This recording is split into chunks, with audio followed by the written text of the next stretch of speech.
दुनिया के प्रथम अगर प्रेरक वक्ता के रूप में किसी को याद किया जाएगा तो वो कौन होंगे? इस बात को अपने दिमाग में इमेजिन करके देखिए। नमस्कार, मैं मनीष कुमार आपके सामने कुछ नया लेकर आया हूं और फिर कुछ बताऊंगा, सिखाऊंगा। मेरे दिमाग में ये बात हमेशा चलती है, मेरे जहन में ये हमेशा सवाल उठता रहता है कि किसे माना जाए। हम में से अधिकतर लोग ये मान सकते हैं कि श्री कृष्ण के अलावा कोई दूसरा ऐसा व्यक्ति हो नहीं सकता जिन्होंने गीता जैसे महाकाव्य दिया, जिन्होंने गीता जैसे महाकाव्य के 700 श्लोक दिए। ऐसा सोच के देख लीजिए आप, आज तक ऐसा ना कभी प्रेरक हुआ और ना होगा। मेरे दिमाग में ये बात, तो मैं आपको ये बताना चाहता हूं कि गीता के 700 श्लोक 18 अध्यायों में बटा हुआ है। अगर आप प्रत्येक अध्याय को पढ़ते हैं तो आपको दुनिया में किसी चीज की सहारा ना लेना पड़े, मेरे ख्याल से अपने आप को प्रेरित करने के लिए, क्योंकि गीता अपने आप में दुनिया के ज्ञान का भंडार माना जाता है। उसी श्लोक में से आज द्वितीय अध्याय के श्लोक नंबर 47 यानी 47 आपके सम्मुख लाया हूं।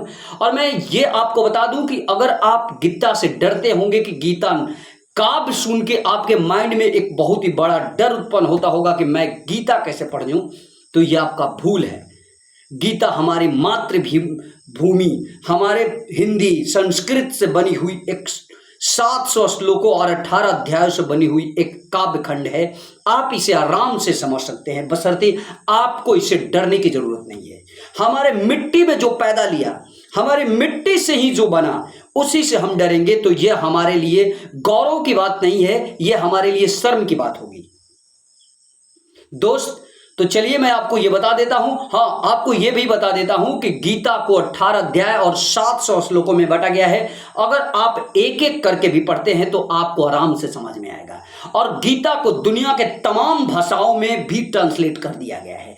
अगर आप संस्कृत कि ज्ञाता नहीं भी है, अगर आपको संस्कृत नहीं भी आती है तो आप डरिए मत, आप उसे संस्कृत में पढ़ के हिंदी में भी समझ सकते हैं, अंग्रेजी में भी समझ सकते हैं, बंगाली में भी समझ सकते हैं और दुनिया के बहुत न जाने कितने भाषाओं में इसे ट्रांसलेट कर दिया गया है। अब मैं अपनी तरफ से बता दूं कि मुझे भी संस्कृत नहीं आती, कोशिश करता हूं, लेकिन मुझे इस बात से कोई डर नहीं कि मुझे संस्कृत नहीं आती, फिर भी मैं गीता का श्लोक को नहीं समझ पाता। मैं अपनी मातृभाषा संस्कृत न, अपनी मातृभाषा हिंदी के माध्यम से ही समझ लेता हूं। तो मैं भी आपको ये मशवरा देता हूं कि अगर आप गीता के श्लोक को पढ़ेंगे तो आपके लिए इससे बड़ा कोई दूसरा, अपने आप को मोटिवेटेड बनाने के लिए दूसरा कोई स्रोत मिलेगा ही नहीं। और आज जो मैं आपके सामने लाया हूं यह द्वितीय अध्याय के श्लोक नंबर 47 है। और मैं मानता हूं कि दुनिया में अगर सबसे ज्यादा प्रसिद्ध कोई श्लोक है उन 700 श्लोकों में से तो यही श्लोक है। आप हम में से अधिकतर लोग यह श्लोक जरूर सुने। तो चलिए मैं आपको बता देता हूं, यह श्लोक है, आपके सामने पढ़ता हूं।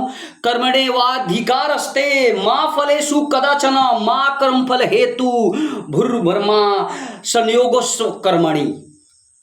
इसका मतलब क्या हुआ? इसका मतलब यह हुआ दोस्त कि अगर आप कर्म करते हैं और कभी कभी ना उस कर्म से आपको फल की मानसा उत्पन्न होती है, आपके दिमाग में यह बात होती है कि मैं कर्म तो कर रहा हूं लेकिन इसका फल नहीं मिल रहा है, तो यह आपके लिए गलत है। क्योंकि भगवान श्री कृष्ण ने अर्जुन को समझाया था कि जब आप अपने कर्म पे ध्यान करेंगे, फल की चिंता नहीं करेंगे, तभी आप कुछ सर्वश्रेष्ठ कर पाएंगे।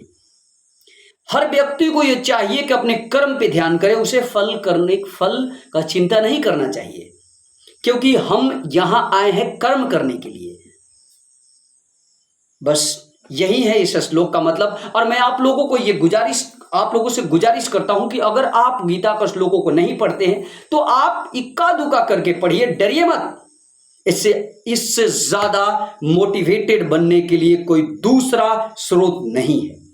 बस आज के लिए इतना ही। एक बार फिर कुछ नया लेकर पेश करूंगा। जय हिंद, जय भारत। मुझे दीजिए इजाजत। नमस्कार।